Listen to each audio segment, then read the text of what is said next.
नमस्कार, CNN 24 के साप्ताहिक समाचार में मैं रवि शुक्ला आप सबका स्वागत करता हूं। चलिए देखते हैं साप्ताहिक सुर्खियां। रात की झमाझम बारिश में डूबा सिलचर शहर। खामोश सिलचर शहर के अधिकारी, जनता के मन में आक्रोश। सिलचर के national highway point, Sonai road, Rangirkhari, link road, Fatak Bazar सहित विभिन्न क्षेत्रों में बारिश के जल जमाव की समस्या से लोग परेशान हो गए, जिससे राहगीरों सहित स्थानीय लोग प्रभावित होते हैं। सिलचर नगर पालिका की ओर से नालों के कूड़ा करकट की सफाई नहीं करने के चलते कृत्रिम जल जमाव की समस्या का सामना करना पड़ता है स्थानीय लोगों को। स्थानीय पीड़ितों ने मीडिया को बताया कि सिलचर शहर में हल्की बारिश के बाद सिलचर शहर के कई स्थान जलमग्न हो जाते हैं। गली और कई घर पानी में डूब गए हैं। नगर पालिका द्वारा कोई कार्रवाई नहीं की जा रही है। स्थानीय लोगों ने कहा कि यह कृत्रिम बाढ़ अधिकांश नालों की सफाई नहीं करने के कारण हुई है। स्थानीय लोगों ने सिलचर के सांसद और विधायक दीपायन चक्रवर्ती का ध्यान नगर पालिका के कामों की ओर आकर्षित किया।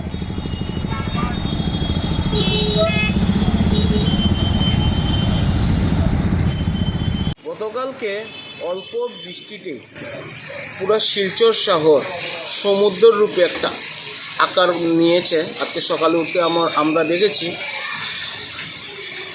কারণ সবচেয়ে বড় কথা হচ্ছে শিলচর শহরে কোনো নালা পরিষ্কার নেই। এই যে শীতের সময় গেল, একটা নালা আমরা দেখলাম না যে শিলচর শহরে নালা পরিষ্কারের জন্য। বর্ষা আসতে ওরা দেখছি নালার জন্যে কাজ দেখাচ্ছে পাবলিককে, যে এটা কোথাও একটা আছে না বাংলায়, শাক দিয়ে মাছ ঢাকার একটা নিয়ম, ওইগুলো করছে। শিলচরের সাংসদ, শিলচরের বিধায়ক দুজনই দেখছি ঘুমে। ওরা খালি মুখেই কাজের বেলা কোনো কিছুই নেই, খালি ফটো। তার জন্য শিলচরের মানুষ আজকে ভুগছে। আগামীতে গত বছর একটা ফ্লাড এসছে, মানুষের আতঙ্ক আছে এবারও কি ফ্লাড আসবে কি না। তার জন্য শিলচরের সাংসদ, শিলচরের বিধায়ক যে ওরা যে ঘুমিয়ে আছে, এটার প্রমাণ কালকে অল্প একটা বৃষ্টিতেই যে শিলচর সমুদ্রের মতন একটা আকার করেছে। राज्यपाल गुलाब चंद कटारिया 22 मई को बराक घाटी के 3 दिवसीय दौरे पर आ रहे हैं। असम के राज्यपाल गुलाब चंद कटारिया सिलचर के 3 दिवसीय दौरे पर आ रहे हैं। दौरे के कार्यक्रम के अनुसार राज्यपाल ने कछार, करीमगंज और हैलाकांदी जिलों के कार्यालय बैठक कक्ष में जिला अधीक्षक, पुलिस अधीक्षक, विभिन्न सुरक्षा बलों के अधिकारियों के साथ एक बैठक की। 24 मई को केंद्र और राज्य सरकार की विभिन्न परियोजनाओं को लागू करने के लिए राज्यपाल 22 मई को दोपहर 12 बजे हवाई मार्ग से सिलचर पहुंचेंगे और जिला आयुक्त, पुलिस अधीक्षक, विभिन्न सुरक्षा बलों के प्रमुख और विभिन्न सरकारी विभागीय अधिकारियों से मुलाकात करेंगे।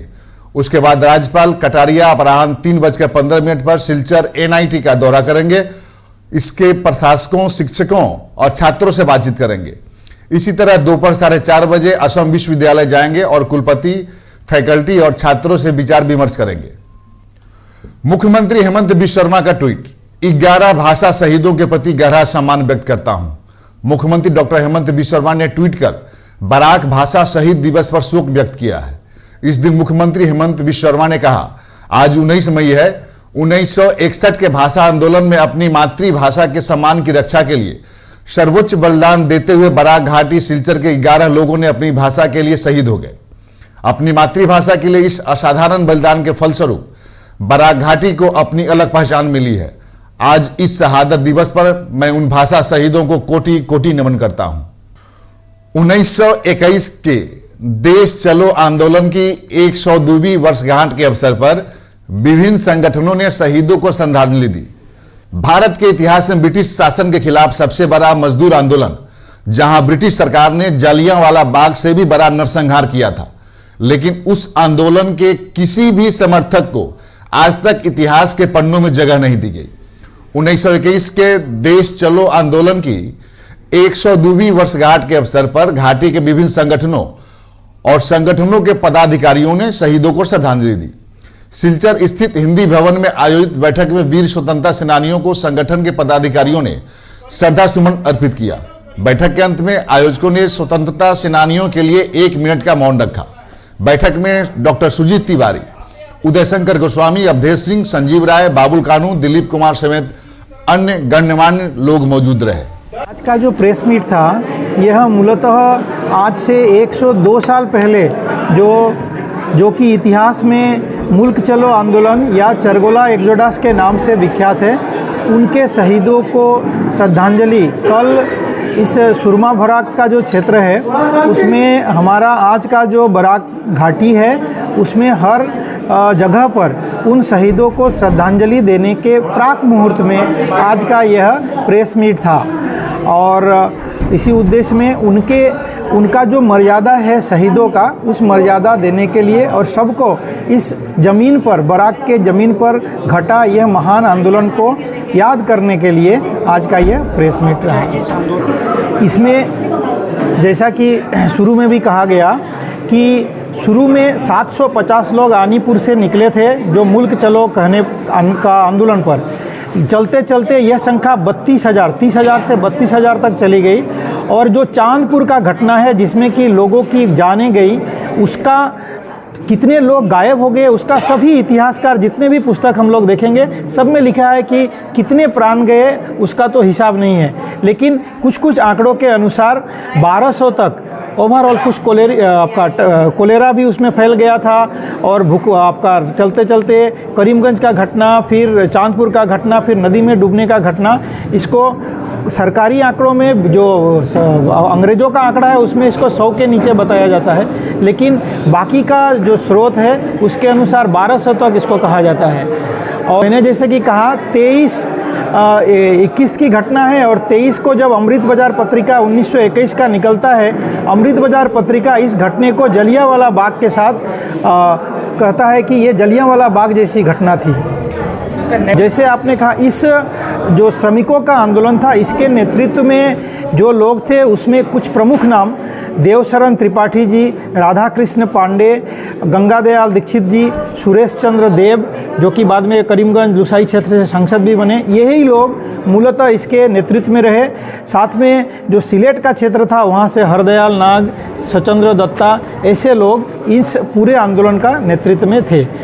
और जैसा कि मैंने कहा कि यह श्रमिकों का आंदोलन था, लेकिन देशबंधु चित्तरंजन दास जब आए उन्होंने कहा कि यह किसी भी हालत में, इसको अगर हम लोग श्रमिकों का आंदोलन कहते हैं तो ये गलत होगा। यह हर ओर से यह स्वराज का। और सिलचर के शिवाजी नगर में आईपीएल जुआ के खिलाफ अभियान, 39 लाख रुपए नगद, 1 लैपटॉप, 8 मोबाइल के साथ 2 सट्टेबाज गिरफ्तार।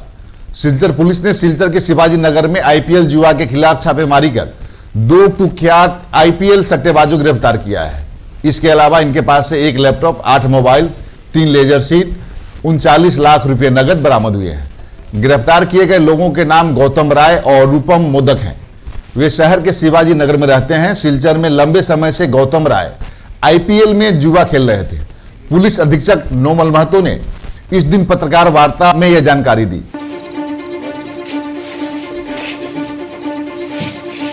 हाथ चुराओ গৌতম কিমান টকা উদ্ধাৰ কৰিছে পুলিচে?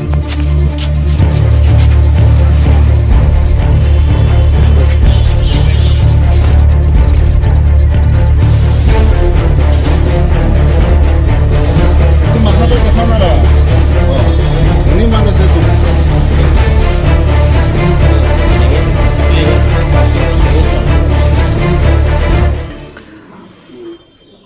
IPL অবৈধ IPL জুৱাৰ বিৰুদ্ধে আমি অভিযান তীব্ৰতৰ কৰি তুলিছোঁ আৰু আপোনালোকে জানে বিগত দিনতো আমি কেইবাজন লোকক আমি এৰেষ্ট কৰিছোঁ। আৰু জুৱা নিশা এটা বিশেষ এক খবৰৰ সূত্ৰৰ পম খেদি আমি পুৱতি নিশা এটা অভিযান চলাইছিলোঁ। শিলচৰ চহৰৰ শিৱাজী নগৰ অঞ্চলত আমি এটা বিশেষ অভিযান চলাইছিলোঁ আৰু এই অভিযান কালত আমি 2জনকৈ ব্যক্তি যি সক্ৰিয়ভাৱে সমগ্ৰ বৰাক ভেলীত IPLৰ জুৱা চলাই আছিলে, সেই 2জন ব্যক্তিক আমি এৰেষ্ট কৰিবলৈ সক্ষম হ'লোঁ। আৰু এৰেষ্ট কৰাৰ লগতে তেওঁলোকৰ পৰা আমি বৃহৎ পৰিমাণৰ নগদ ধন আমি 39 লাখ টকা, মানে 39 লাখ টকা আমি তাৰ পৰা বৰামদ কৰিছোঁ, জব্দ কৰিছোঁ আৰু আইনমতে আমি সিজ কৰিছোঁ। আৰু বৰ্তমান সময়ত তেওঁলোকৰ পৰা আৰু খান তালাচী চলোৱাৰ পিছত আমি এটা ল্যাপটপ, যেটো তেওঁলোকে এই ল্যাপটপটোৰ জৰিয়তে তেওঁলোকে সট্টাবাজি বা অবৈধ যি IPLৰ জুৱা আছে সেই জুৱাৰ তেওঁলোকে কাৰ্যকলাপবিলাক চলায়। আৰু 8টা মোবাইল, ইয়াৰ লগত আইফোনো আছে, আমি 8টা মোবাইল জব্দ কৰিছোঁ আৰু 3টা লেজাৰ বুক যিবিলাক বুকবিলাকত তেওঁলোকে ৰেকৰ্ড ৰাখিছে ক'ত কেনেকুৱা ধৰণৰ IPL যোৱা কিমান মানুহে ক'ত তেওঁলোকে তাত বাজি মাৰিছে এইবিলাক তেওঁলোকে ৰেকৰ্ড ৰাখিছে তেনেকুৱা 3টা লেজাৰ বুক আমি জব্দ কৰিছোঁ আৰু তাৰ লগতে দুজন ব্যক্তিক আমি মুখ্য ব্যক্তিক আমি এৰেষ্ট কৰিছোঁ এজনৰ নাম গৌতম ৰয় son of late গোপাল ৰয় শিৱাজী নগৰ শিলচৰ আৰু দ্বিতীয়জন হ'ল ৰূপাল মোদক তেওঁৰ দেউতাকৰ নাম হ'ল সনাতন মোদক তেওঁৰ ঘৰ একেটা অঞ্চলত শিৱাজী নগৰত গতিকে দুইজন ব্যক্তিকে পুৱতি নিশা তেওঁলোকে এই যি জুৱা কাৰ্য চলাই থাকোঁতে আমি তেওঁলোকক ৰেড হেণ্ডেড আমি ধৰিছোঁ আৰু তাত খানতালাচি চলোৱাৰ পাছত বৃহৎ পৰিমাণৰ এই নগদ ধন আমি তাৰ পৰা উদ্ধাৰ কৰিছোঁ যি নগদ ধন তেওঁলোকে অবৈধ জুৱা IPL জুৱা কৰি পেলাই তেওঁলোকে এই ধন আহৰণ কৰিছিলে গতিকে সেই সমূহ যি টকা আছে নগদ ধন আছে সেই নগদ ধন আমি ইতিমধ্যে জব্দ কৰিছোঁ আৰু তেওঁলোকৰ পৰা যিখিনি এপাৰেটাছ যিবিলাক তেওঁলোকে ব্যৱহাৰ কৰিছে বিভিন্ন সামগ্ৰী মোবাইল ফোনৰ লগতে অন্যান্য যি সামগ্ৰী তেওঁলোকে জব্দ কৰিছিলে যিখিনি আমি জব্দ কৰিছোঁ তাৰপিছত 39 লাখ কেছ মানি মানে নগদ ধন আৰু তাৰ লগতে এটা লেপটপ এটা মানে বহুত দামী লেপটপ আছে মূল্য মানে বহুত দামী লেপটপ এটা আমি প্ৰায় 1 লাখ টকাৰ এটা লেপটপ আমি উদ্ধাৰ কৰিছোঁ য'ত তেওঁলোকে যাৰ জৰিয়তে তেওঁলোকে এই যি অবৈধ জুৱা তেওঁলোকে চলাই যায় তাৰ লগতে 8টা মোবাইল আছে 8টা মোবাইলৰ লগতে আইফোনো আছে আৰু লেজাৰ বুক 3খন যেটো লেজাৰ বুকত তেওঁলোকৰ ৰেকৰ্ড কিপিং কৰিছে যিবিলাকত তেওঁলোকৰ তথ্য আছে সেইবিলাক তেওঁলোকে তাত ৰাখি থৈছে গতিকে সেই লেজাৰ বুকবিলাক আমি জব্দ কৰিছোঁ আৰু তাৰ জৰিয়তে আমি বহু যিসকল ইয়াত লগত সম্পৰ্কিত হৈ আছে তেওঁলোকৰ আমি সংসূত্ৰ পাইছোঁ গতিকে বাকি লোকসকলৰ বিৰুদ্ধে DGP GP सिंह ने 30 दिनों के भीतर नकली सोने के कारोबार को खत्म करने का वादा किया। जुनमोनी राभा की मौत के मामले में DGP GP सिंह ने शनिवार को पत्रकार वार्ता कर घटना की विस्तृत जानकारी दी। उन्होंने कहा कि 16 तारीख को आधी रात को एक खबर आई कि जुनमोनी राभा का निधन हो गया है। प्रारंभिक जांच के आधार पर मामला CID को सौंप दिया गया है। CID 3 दिन में मामले की जांच कर रही है CID 3 दिन से मामले की जांच कर रही है। उन्होंने कल मुख्यमंत्री से मुलाकात कर घटना की जानकारी दी। मुख्यमंत्री के साथ इस मामले पर अपने विचार व्यक्त करते हुए DGP ने कहा, मैंने फैसला किया है कि हमारे पास इस घटना से संबंधित 4 मामले हैं। नौगांव थाने में 1, लखीमपुर थाने में 1 और जाखलबंधा थाने में 2 मामले दर्ज किए गए हैं। मैंने CBI से पूरे मामले की जांच का अनुरोध किया है। मुख्यमंत्री से चर्चा कर इन दोनों जिलों के सभी पुलिस अधिकारियों का तबादला करने का भी निर्णय लिया गया है। इस दिन DGP GP सिंह ने 30 दिनों के भीतर नकली सोने के कारोबार को खत्म करने का वादा किया। उन्होंने पुलिस को यह भी चेतावनी दी कि आपराधिक गतिविधियों में शामिल किसी भी पुलिस अधिकारी के खिलाफ मुख्यालय सख्त कार्रवाई करेगा, किसी को बख्शा नहीं जाएगा। सिंह ने कहा कि नकली सोने और नकली नोटों के खिलाफ ऑपरेशन जारी है। 71 लोगों को गिरफ्तार किया गया है। नकली सोना और नकली नोट 30 दिन के अंदर खत्म हो जाएंगे। इस बीच पुलिस सुपर आनंद मिश्रा को लखीमपुर जिले का पुलिस अधीक्षक नियुक्त किया गया। जिले के निवासियों ने संतोष व्यक्त किया है। I also want to put it on record that this decision of mine to recommend transfer of investigation to CBI is on 2 grounds. One is that I have seen that public sentiment desires and demands that this case be transferred to CBI. Second, since one of our own police officers has lost life, it is deemed appropriate that the case is investigated by a neutral agency. However, having seen the investigation by CID in the last 3 days, I would also like to say that this decision of mine is not in any way any comment on professional capability of CID Assam. I have great regard for the capability that CID Assam has displayed during the last few years, and all the cases that have been entrusted to CID Assam in last few years have been investigated and taken to logical conclusion. However, I reiterate that মই সেই decision public sentiment আৰু নিউট্ৰেলিটিৰ খাতিৰত লৈছোঁ। Thank prepaid बिजली मीटरों को वापस लेने की मांग को लेकर सिलचर में नागरिक विरोध प्रदर्शन शुरू हो गया है। पुलिस और भीड़ के बीच झड़प।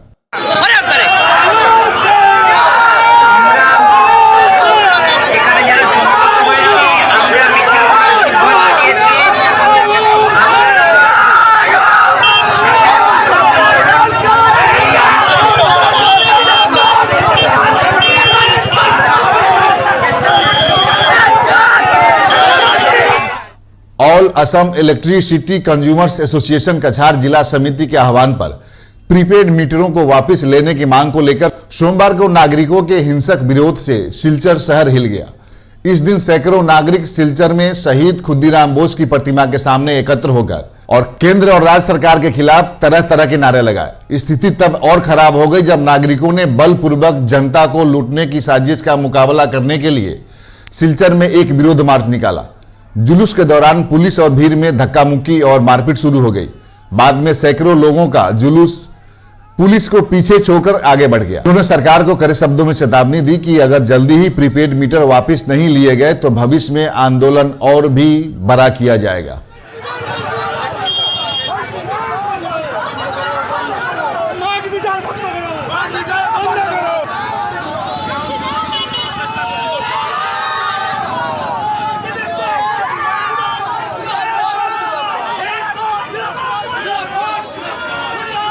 কোনোদিনই রক্ষা করা যাবে না। আজকে এখানে যদি 500 বা 700 মিছিল হয়ে থাকে মনে রাখবে আগামী দিনে তা 1000 জনের মিছিল হবে। এটা আপনাদেরকে আগে জানিয়ে রাখি। কনজিউমার অ্যাসোসিয়েশন সারা আসামে এই আন্দোলনটা গড়ে তুলছে। প্রিপেইড মিটারটাকে বন্ধ করতে হবে। প্রিপেইড মিটার চালু করা যাবে না। ইলেকট্রিসিটিকে বন্ধ করা যাবে না। এটাকে মনে রাখতে হবে। ইলেকট্রিসিটিকে পরিষেবাতে রাখতে হবে। যতদিন না পর্যন্ত সরকার এই কথাগুলো শুনছে এই আন্দোলন চলবে। আজকে আমাদেরকে মিছিলটা শর্টকাট করতে হয়েছে কারণ আমাদেরকে প্রথমেই একটা আটকানো হয়েছে। আগামী দিনে সারা শহর থেকে মিছিল বেরোবে, জায়গায় জায়গায় আন্দোলন হবে, সেদিন সরকার আটকাতে পারত না। সুতরাং আমরা আজকে মেমোরেন্ডাম দেব এবং আমরা সরকার যারা আমাদের কথা শুনছেন তারা এইভাবে প্রস্তুতি নেওয়া দরকার যে জনগণ জেগেছে, গণতান্ত্রিক আন্দোলন শুরু হয়েছে, সেই আন্দোলনকে আটকানো যাবে না। ইলেকট্রিসিটিকে পরিষেবা করতে হবে, লাগলে সাবসিডি দিতে হবে, আর কোনোভাবে সেটা ব্যক্তিগত মালিকানায় দেওয়া চলবে না। আমরা লক্ষ্য করছি এই अचानक आए तूफान ने काटीगोरा के बड़े इलाकों में ओलावृष्टि से तबाही मचाई है। कछार जिले के काटीगोरा में शनिवार दोपहर आंधी और ओलावृष्टि हुई। तूफान से व्यापक क्षति हुई। अचानक आई आंधी और ओलावृष्टि से कलाइन, गुमरा, काटीगोरा, जलालपुर समेत कई जगहों को तहस नहस कर दिया। सड़क पर पेड़ गिरने से वाहनों का आवागमन बाधित रहा। तूफान ने कई घरों की छतें, टीन और दीवारें उड़ा दी। आंधी के कारण क्षेत्र में बिजली भी गुल हो गई।